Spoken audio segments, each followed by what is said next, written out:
大家好，我係清掃師黃 Sir， 歡迎嚟到我個 channel。中意聽嘅朋友記得留言、like 同埋 share， 唔中意我嘅朋友更加要 share 俾你唔中意嘅人。第一集領洋水產其實呢個版本呢，我已經係錄咗第10次啦。即係我發覺做呢個 podcast 呢，最難係一路講呢，我把聲就越嚟越沙。咁越嚟越沙呢，我就想講越大聲，即係仲未好掌握到點樣運用嗰把聲。咁希望之後希望之後會好啲啊！咁正式開始講下呢個領洋水產淋紅油嘅事件。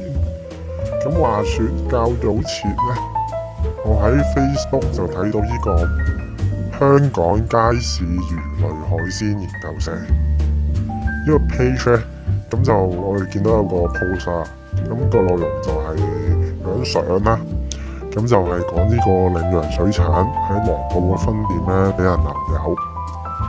咁仲話佢喺執笠前一日呢，仲拎緊貨，咁搞到好多供應商都血本無歸嘅。咁呢個領洋水產到底係咩背景呢？佢高峰期呢，有4間分店，黃埔啦、荃灣、將軍澳、大角咀。咁但係據聞呢，即係荃灣、將軍澳同大角咀呢，都係呢個 franchise， 即係加盟形式去營運。即係只有呢個黃埔咧係真係個老細自己去睇嘅啫。咁其實咧2024年咧2年前到啦，咁米子啊 Fiona， 咁佢都有拍片咧同呢個創辦人阿 Elton 做咗一個專訪嘅。咁老細 Elton 咧就係呢個90後啦，咁又係踢嗰啲90後創業啦。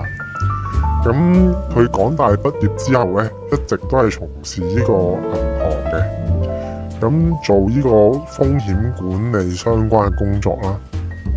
咁好明顯佢而家呢個係佢自己風險管理係失敗咗嘅。咁做銀行咧，佢高薪厚職啦，咁儲到錢之後就買樓啦。咁喺21年左右咧，喺呢個樓市嘅高位啦，咁佢叻仔啦，樓市高位咁就買樓套現。咁賺咗第一桶金之後咧，就毅然辭職去創業嘅。咁就搞咗呢個領洋水產啦，去賣海鮮。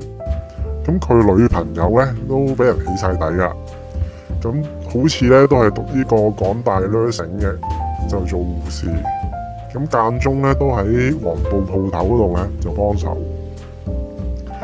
咁如果大家有睇開喵喵，即係MM 啊嗰啲片咧，佢哋好多時咧即係講一啲90後做生意嘅片咧，大部分咧都係佢哋係翻去幫屋企人手嘅，即係接手屋企人嘅生意啊。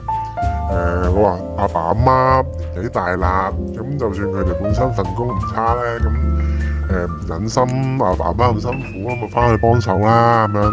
通常都係呢啲故事。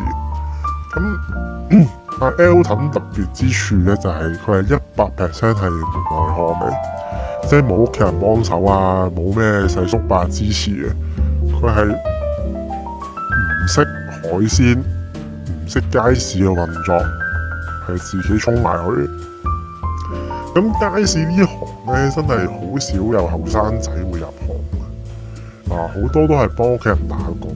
我自己識一個家庭啦，佢係2個仔女咧喺外國讀完書之後翻香港，都係喺街市即係幫翻屋企人喺度賣魚。咁通常都係呢啲故仔嚟。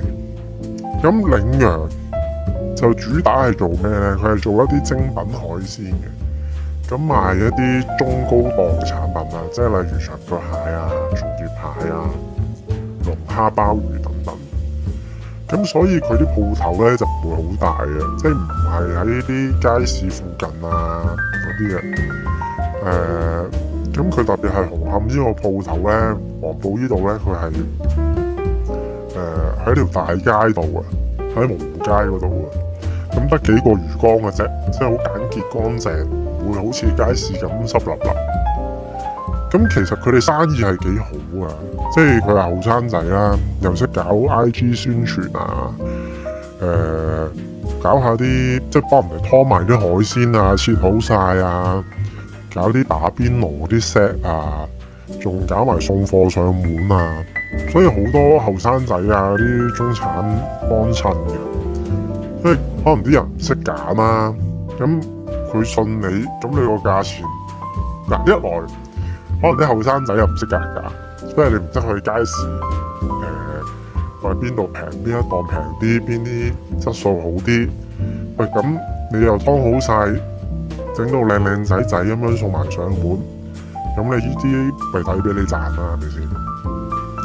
咁連有呢個32萬 followers 嘅香港街市魚類海鮮研究社嘅版主咧。咁人稱社長啦，都有同呢個領養合作嘅早前。咁佢成日喺佢個 Facebook page 嗰度咧，成日都 post 喂去領養買魚啊，人哋今日有啲咩靚貨啊咁樣。咁據聞咧，佢係供應商之一嚟嘅。咁就係佢有即係俾人淋咗油之後啊，咁啊社長都有喺 Facebook 度回應咧，佢係苦主之人。咁佢聲稱就話自己都損失咗6位數字。係啊，即係俾佢走數。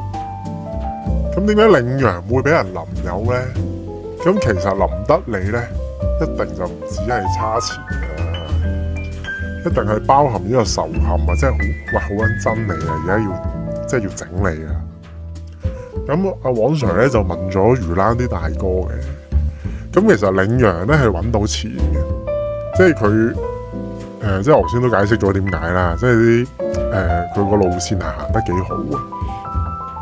咁只係呢個 Elton 咧，佢太急去開分店，因為佢知道一間鋪頭咧係賺到嘅錢係有限，咁佢就特登咧拖人哋數期，咁就用啲錢嚟轉咧去開分店。咁但係人哋魚欄知道你咁樣拖數，喂，咁其實你係借錢啦，不如你開口借，因為其實可能好多人都唔知啊，其實魚欄係有得借錢嘅。係啊，即係都係當1個月1口釘咁樣，係有得借錢嘅。咁喂，咁你其實你咁樣即係問我借啫，咁你又唔係開口借，咁你夾硬咁樣拖，咁人哋梗係逼佢找啊。咁之後佢咪開始借啲二線財仔啊電話數嚟，喂，冚翻條數喎。咁但係你知啦，你一借咗呢啲數，電話數呢啲貴利，其實你係翻唔去轉頭。喂，講真，我成日都講，喂，李嘉誠都仆街啦！如果要借電話數，你有咩實業係可以追到嗰個息啊？你係追唔到啊！你又再加上嗰啲霸王條例乜嘢，喂，遲過12點入數要罰3萬呢啲，你點搞啫？你搞唔到。喂，講真，你賣隻龍蝦係咪先賺得幾多錢啫？100蚊你賺到20蚊，好勁㗎！你賺賣海鮮呢啲唔係。你唔係買可卡因啊，大佬，係咪先？咁我出完喺 First 嗰度出完個 post 之後咧，咁有人啦，咁疑似係 Elton 本人嚟嘅，咁啊 WhatsApp 我，就話要告阿黃 Sir 咧誹謗呢個領養咧，同埋惡意起底嘅，話我咧違反呢個個人資料私隱條例，更加揚言咧要報警。咁啊，黃 Sir 梗係4個字回應啦，警署等你啦。咁我其實講真，我已經連全名都費事去開你，即係黃 Sir 撈咗咁多年，我梗係知道底線啦。咁佢又再追問我嘅，喂，其實你咪幫啲供應商收數啊？你不如叫佢可以聯絡翻我喎。嗱，咁我再講啦，黃 Sir 咧唔係收數佬嚟嘅，只係有朋友就放料俾我，咁我係唔會幫人收數，我係做清數嘅啫。咁我只係覺得，喂，供應商都係做實業，人哋都係賺取佢應得嘅利潤。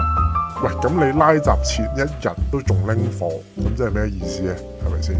即係如果係電話數搞你，我網上一定叫你唔好找先，我幫你，喂 Elton， 我幫你，係咪先？我幫你擋埋，因為電話數屈錢係唔啱嘅，係啦，即係唔應該呢樣嘢。喂，你即係嗰啲即係3000變綠皮，我成日都講噶，係咪先？呢個係唔合理嘅，即係我只係想，喂。你咪同翻啲供應商去傾翻咯。咁 anyway 啦，咁事後咧，咁呢個 Elton 都係想找翻數嘅。咁各位就自行埋位啦，即係啲供應商你自己揾翻佢啦，係啦。咁今集就講到呢度先，下集再講，拜拜。王 Sir 今日就講到呢度，大家記得留言 like 同 share。如果你有任何欠債或者追債上嘅問題，隨時可以聯絡我，傾訴師。拜拜。